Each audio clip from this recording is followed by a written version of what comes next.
দেখ, এভাবে যখন তখন আমায় আর মেসেজ করবি না, মেয়েটা একটু জোরের সঙ্গেই বলল।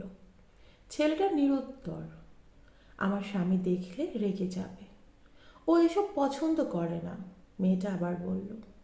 ছেলেটা আবার নিশ্চুপ। মেয়েটা বলল, এখন আমাদের দুজনেরই সংসার হয়েছে, ছেলেপুলে আছে, কর্মস্থলে দীর্ঘদিন পর বাই চান্স আমাদের দেখা হয়েছে, আমরা কলিগ হিসেবে একসাথে কাজ করতে বাধ্য হচ্ছি। ছেলেটা কি বলতে যাবে এমন সময় মেয়েটা তাকে থামিয়ে দিয়ে বলল, হ্যাঁ মানছি, এক সময় আমি তোকে খুব পছন্দ করতাম। এখন? ছেলেটা আস্তে আস্তে বলল। মেয়েটা থেমে গেল, দীর্ঘ নিঃশ্বাস ফেলে ছেলেটার চোখে চোখ রেখে বলল, এখন করি, কিন্তু এখন সব কিছু ছেড়ে তোর হাতে হাত রাখাটা সম্ভব না। B practical.